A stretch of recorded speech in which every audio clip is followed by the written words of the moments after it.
የግብጽ ምድር በውበቷ በቅንጦቷና በኃጢአቷ ያርበደበደችው ሴት ማን ናት? እርግጠኛ ነኝ ከ17 ዓመታት ያልተቋረጠ የሥጋዊ ደስታ እስር ወደ 47 ዓመታት የምድረ በዳ የሰቃይና የንስሐ ሕይወት ስለተሸጋገረችው ሴት ሰምታችሁ አታውቁም። ቁንጅናን የምታስንቅ ቆንጆ ነበረች። ነገር ግን ያላት ውበት ወደ መከራ መራት። አንድ ድንገተኛ ክስተት ደግሞ ነፍሷን ታደጋት። እግሮቿ ያልረገጡት የሸመታ ቤቶች የሉም። በዝሙት ያልጎበኘችው ወንድ ተፈልጎ አይገኝም። ውበቷ ወጥመዷ ነበር። ሳቋ ልብን ይሰልባል። ፈገግታዋ ከአፈር ይቀላቅላል። ዲያብሎስ ኃጢአትስ መስራት እንደሷ እያለ የሚመካባት የሰይጣን አምባሳደር ነበረች ቢባል እንኳን ማጋነን አይሆንም። ሁሉም ሰው ስለሷ ለማወቅ ይመኛል። አብዛኞቹ የሥነ መለኮት ልሂቃን ታሪኳን ሰምተው መጠን በሌለው አስተማሪነቱ ይደነቃሉ። ቅድስት ኦርቶዶክሳዊት ቤተክርስቲያናችን ደግሞ አሉኝ ከምትላቸው ቅዱሳን አንስት መካከል እሷን አህሎና መስሎ ከፊት የሚሰለፍ የለም። ቅድስት ብላ ስትጠራት እንኳን ባንደበተ ሙሉነት ነው። ጥያቄው ይህ ነው። እንዴት ዝሙትን በ12 ዓመቷ የጀመረች አንዲት የኃጢአት ንግሥት በታሪኩ ውስጥ ከታላላቅ ቅዱሳን ተርታ ልትሰለፍ ቻለች? ይህንን ታሪክ እስከ መጨረሻው ካላዩ የንስሐን እውነተኛ ኃይል ፈጽሞ ሊረዱት አይችሉም።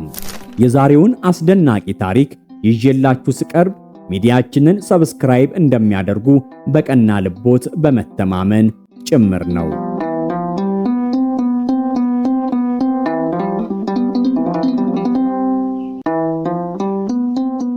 ዛሬ ከዘመናት ማዕበል በኋላ ከማይጠፋ የሰዎች ትዝታ ማህደር ውስጥ በፀሐይ የደረቁትን የግብጽ ምድረ በዳ አሸዋዎች የረገጠች የአንዲት ነፍስን ታሪክ እናወሳለን። ይህ ታሪክ የጨለማን አዘቅት ያየች በብርሃን ኃይል ግን ደስታን የተቀዳጀች ሴት ታሪክ ነው።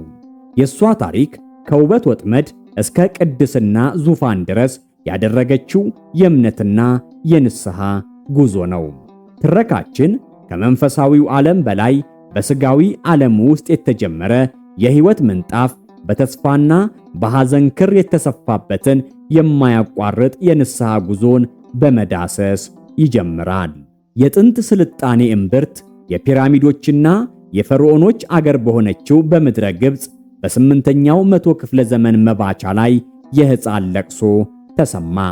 ይህ ለቅሶ ከእስክንድሪያ ከተማ ከቀለምና ከንግድ ማዕከል ከብዙሃን ጩኸት ጋር ተቀላቀለ። የተወለደችው ልጅ ስሟ ማርያም ተባለ። ማርያም ግብፃዊት። የቤተሰቧ ታሪክ እጅግ በጣም የተለመደ ነበር። የድህነት ሸክም አልነበራቸውም። የታላቅ ባለጸግነት ግርማንም አልተቀዳጁም። ይልቁንም ማርያም የልጅነት ጊዜዋን ከሌሎች ወላጆቻቸውን አጥብቀው ከሚወዱ ልጆች ጋር ታሳልፍ ጀመር። ሕይወት ለሷ ከማናቸውም አቅጣጫ የሚወርድ የብርሃን ምሰሶ ይመስል ነበር። ቤተሰቦቿም ከሷ የሚጠብቁት ብቸኛው ነገር የክብርና የሃይማኖት ብልጭታ ያላት ሴት ሆና ማደጓን ነበር። ነገር ግን የተፈጥሮ ስጦታ ቀድሞ ገዢ ነው። ማርያም ገና በለጋ ዕድሜዋ ያልተለመደና የሰውን ዓይን የሚስብ ውበት ተሰጣት። ይህ ውበት የወላጅ ቤት ሰላምን የሰበረ እሾ ለመሆን የደረሰ የወርቅ ወጥመድ፣ የነፍስ ማዕበል ሆነ። ዕድሜዋ 12 ዓመት ሲሞላት የወጣትነት ደም በሚፋፋበት ጊዜ የግብፅን ምድር የሸፈነው የዓለማዊነት ጠረን ቀሰቀሳት። ያቺ በንጽሕና ተከባ የኖረች ነፍስ አዲስና የማታውቀው የሕይወት ጥማት ተሰማት። ያ ጥማት የዓለሙን ዕድል ለመቅመስ የእስክንድሪያን የቅንጦትና የኃጢአት ሰንሰለት ለመቀበል የሚፈልግ ነበር። በድንገት ያለምንም የቤተሰብ ፍቃድና ድጋፍ ማርያም የቤቱን በር ከኋላዋ ዘጋች። የዓለምን መንገድ በመያዝ ትልቅ ከተማ ወደ ሆነችው እስክንድሪያ ደረሰች። ይህቺ ከተማ በወቅቱ ከነበሩት ታላላቅ የንግድና የባህል ማዕከሎች አንዷ ነበረች። የሰዎች ጩኸት፣ የሸቀጦች ሽታ፣ የኃጢአትና የቅንጦት ብልጭታ የተሞላባት ከተማ። ማርያም እዛ የደረሰችው ምንም አይነት ሀብት ወይም የትምህርት ጥግ ሳይኖራት ነበር። ያላት ብቸኛ ሀብት ያ ልዕልና የተላበሰ ውበቷ ብቻ ነው። ያ ውበቷም 17 ዓመታት የፈጀባት የጨለማ ሕይወት መክፈቻ ቁልፍ ሆናት።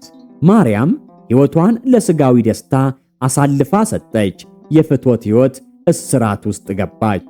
የገባችበት ሕይወት ከቤተሰቦቿ ከምትጠብቀው የሃይማኖትና የክብር ጎዳና ፈጽሞ የተለየ ነበር። በእስክንድሪያ አደባባዮችና ጎዳናዎች ውስጥ ስሟ ከውበትና ከኃጢአት ጋር ተያይዞ ተጠራ። ዓላማዋ ደስታም መፈለግ ነበር። ለዚህ ደስታም ማንኛውንም መስዋዕት ለመክፈል ተዘጋጀች። እሷ እንደ አውሎ ነፋስ ነበረች፣ ባጠገቧ ያለውን ሁሉ የምታናውጥ። ነገር ግን ከውስጧ ያለውን ባዶነት በኃይልና በትርምስ የምትሞላ። ያ የ17 ዓመታት የማያቋርጥ የሥጋዊ ደስታ ፍለጋ፣ የማያልቅ የነፍስ ጥማት፣ ያልረካ የልብ ምት ነበር። ማርያም የውበት ንግሥት መሆን ትፈልግ ነበር። የብዙ ሰዎች እይታ ማዕከል መሆንንም አጥብቃ ትሻለች።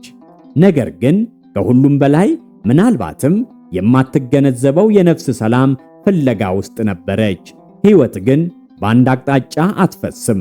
በዛች የኃጢአት ከተማ ውስጥም እንኳ የማርያም ነፍስ ምንም እንኳን በሥጋዊ ደስታ ደንዝዛ ብትቆይም አሁንም በውስጧ የደበዘዘ የእምነት ብልጭታ ነበረባት። ይህ ብልጭታ እረፍት በሌላት ነፍሷ ውስጥ የድምፅ ሞገድን ፈጥሮም ነበር። ዓለማዊው ሕይወት እንደ ባህር ማዕበል መጥቶ የሚሄድ ነው።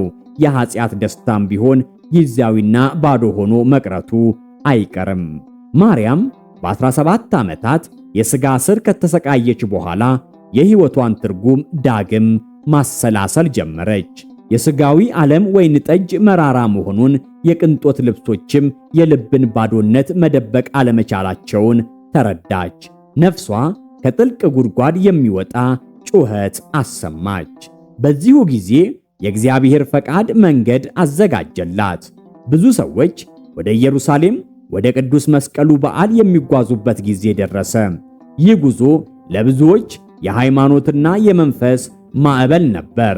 ማርያም የዚህን መንፈሳዊ ጉዞ ዜና ስትሰማ መነሻዋ ከመንፈሳዊ ፍላጎት አልነበረም። ያላት ዓላማ ከሕይወት ታሪኳ ጋር የሚመሳሰል ነበር። ወደ ኢየሩሳሌም ከሚሄዱ ተሳፋሪዎች ጋር የሥጋዊ ደስታን ሕይወት መቀጠል።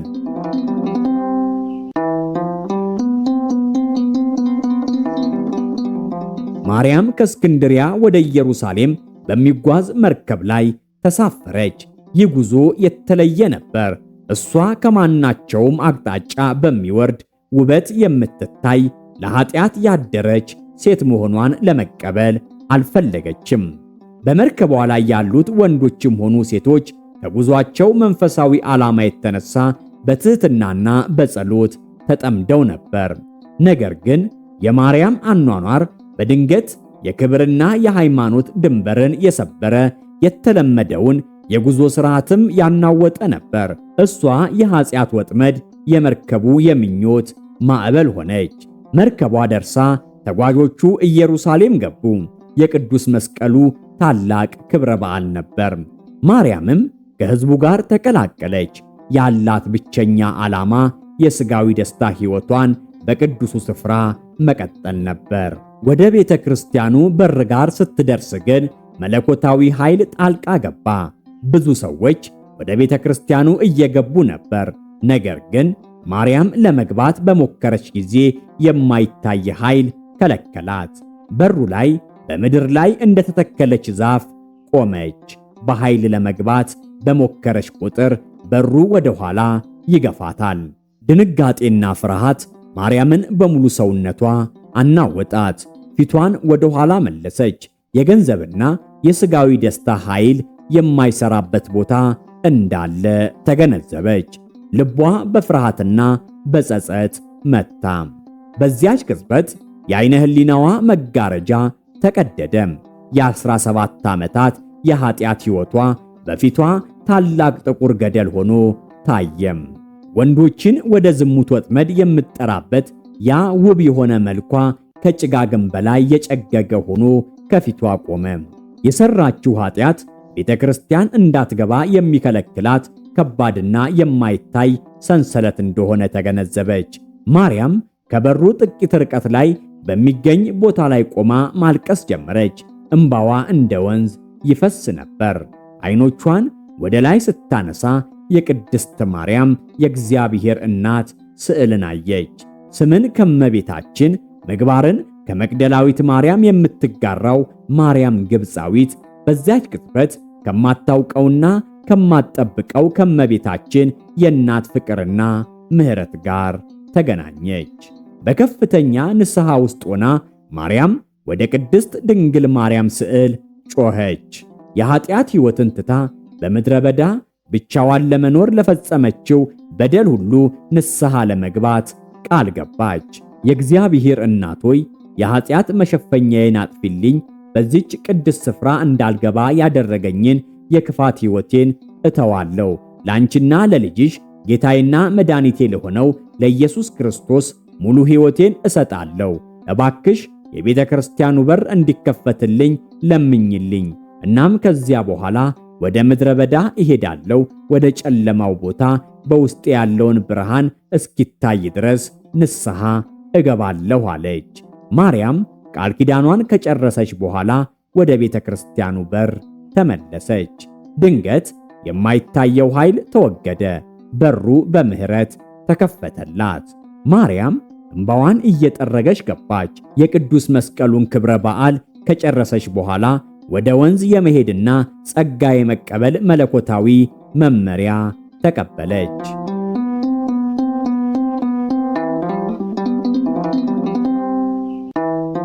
በዚያች ቀን ማርያም ግብፃዊት የሕይወት ለውጥ ፈጠረች። ሥጋዋን ለኃጢአት መስጠት አቆመች። ወደ መንፈሳዊው ዓለም ተጓዘች። የዓለማዊ ውበቷን፣ ልብሷን፣ ንብረቷን ሁሉ በኢየሩሳሌም ከተማ ውስጥ ትታ ወደ ወንዝ ሄደችና 3 ዳቦዎችን ብቻ ይዛ ወደ ዮርዳኖስ ምድረ በዳ ገባች። የሕይወቷ ታሪክ ካሁን በኋላ የሕይወት ትግል፣ የንስሐ ስቃይና የእምነት ድል ታሪክ ሆነ። ማርያም የዮርዳኖስን ወንዝ ከተሻገረች በኋላ ወደ ምድረ በዳው ጥልቅ ገባች። ምድረ በዳው ከእስክንድሪያ የቅንጦትና የትዕቢት ከተማ ፍጹም ተቃራኒ የሆነ የሰላምና የጸሎት ዓለም ነበር። ያንን ዓለማዊ ሕይወት ትታ የገባችበት ቦታ ከዓለም ጋር ያደረገችውን የመጨረሻ ግንኙነት አቋርጣ ከእግዚአብሔር ጋር ያላትን ግንኙነት ለመመስረት የወሰነችበት የሕይወቷ ምዕራፍ ነበር። በመጀመሪያዎቹ ዓመታት ትግሉ ከባድና አሰቃቂ ነበር። በምትኩ በ3 ዳቦዎችና በምድረ በዳው ውሃ ብቻ የምትተዳደር ቢሆንም የሥጋዋ ምኞትና የቀድሞ ሕይወቷ ትዝታ እንደ እሳት ያቃጥላት ነበር። እነዚያ የቅንጦት ልብሶች፣ ጣፋጭ ምግቦችና የዓለማዊ ደስታ ትዝታዎች ወደ እይታዋ ይመጡ ነበር። ማርያም ያለማቋረጥ ትጸልያለች። ያለማቋረጥ ሥጋዋን በትሕትና ትጎስማለች። የነበራት ልብስ ከአንድ ወር ባልበለጠ ጊዜ ውስጥ አለቀ። የቀራት ነገር ራቁቷን በምድረ በዳው ፀሐይ እየተቃጠለች በብርድ እየተመታች ለኃጢአት ሕይወቷን ንስሐ የምትገባ ነፍስ ብቻ ነበረች። 17 ዓመታት ሙሉ ለሥጋዊ ደስታ ራሷን እንደሰጠች ሁሉ 47 ዓመታት ሙሉ በምድረ በዳው በሥጋና በመንፈስ ትግል ውስጥ ኖረች። ይህ ትግል የንስሐዋ ጥልቀትና የእምነቷ ጽናት መለኪያ ነበር። በዓመታት ውስጥ ከእግዚአብሔር ጋር ያላትን ግንኙነት እያደገ መጣ። ሥጋዋና ምኞቷ እየደከሙ፣ ነፍሷ ግን እየበራች ሄደች። የሰማይ መላእክት የሚያጽናኗት፣ የእግዚአብሔር ምሕረት የሚመግባት የብርሃን ልጅ ሆነች። በምድረ በዳው ጸሎቷ የመኖሪያዋ መሠረት ሆነ። የንስሐ እንባዋ ከሥጋዊ ሙቀት የሚጠብቃት ጥላ ሆነ። የሰውነቷ ውበት ጠፍቶ የነበረ ቢሆንም ከውስጧ የመንፈሳዊ ብርሃንና የቅድስና ውበት ወጣ። ማርያም በምድረ በዳው ብቻዋን 47 ዓመታት ከኖረች በኋላ የእግዚአብሔር ፈቃድ ሌላ ገጽታን አሳየም። ታላቅና ቅዱስ አረጋዊ መነኩሴ አባ ዘሲማስ በምድረ በዳው ውስጥ ለመንፈሳዊ ጽናት ጉዞ መጡ። አባ ዘሲማስ ማርያምን ለመጀመሪያ ጊዜ ሳይዋት በመጀመሪያ ሰይጣናዊ ምትሃት መስሏቸው ደነገጡ። የማርያም ሰውነት በጊዜና በፀሐይ ተበልቶ በፀጉሯ ብቻ ተሸፍና ነበር። ማርያም አባ ዘሲማስን ስትመለከት ጮኸችና ሸሸች። ምክንያቱም ለብዙ ዓመታት የሰው ፊትን አላየችም ነበር። አባ ዘሲማስ በሙሉ ልባቸው ጠሯት። የእግዚአብሔር አገልጋይ ሆይ ለምን ትሸሻለሽ? ከኔ ጋር ተነጋገሪ፣ እኔ ሰው ነኝና።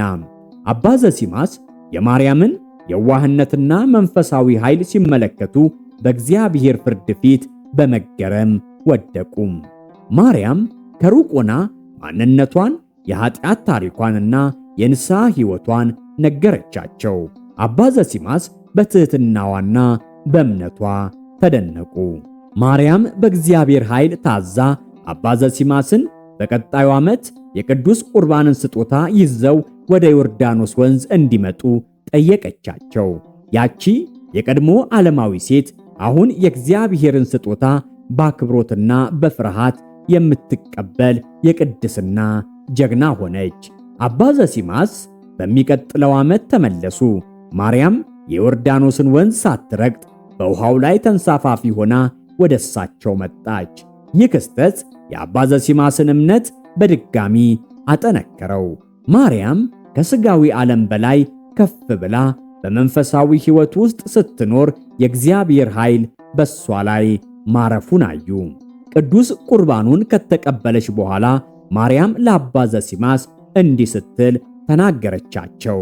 አባቴ ሆይ በድጋሚ ወደ ምድረ በዳው እመለሳለሁ፣ በዚያም አርፋለሁ፣ ሥጋዬንም ያገኛሉ ብላ ነገረቻቸው። አባ ዘሲማስ ከዓመት በኋላ ወደ ተባለው ቦታ ተመለሱ። ከ47 ዓመታት የተጋድሎ ሕይወት በኋላም የማርያምን ሥጋ በዚያ ስፍራ አገኙት። በፊቷ ላይ የሰላምና የቅድስና ብርሃን ይንጸባረቅ ነበር። ባሸዋው ላይ ደግሞ እንዲህ የሚል ጽሑፍ ተጽፎ ተገኘ። አባ ዘሲማስ ሆይ የማርያምን ሥጋ እዚህ አሳርፈው፣ እባክህ ለኃጢአተኛ ሕይወቴ ጸልይላት። አባ ዘሲማስ በቅድስት ማርያም ታምራዊ ሞትና ንስሐ ተመስጠው ሥጋዋን ለመቅበር ሞከሩ። የብቸኝነት ሥራው ግን ከባድ ነበር። በድንገት አንድ ትልቅ አንበሳ ከምድረ በዳው መጣ።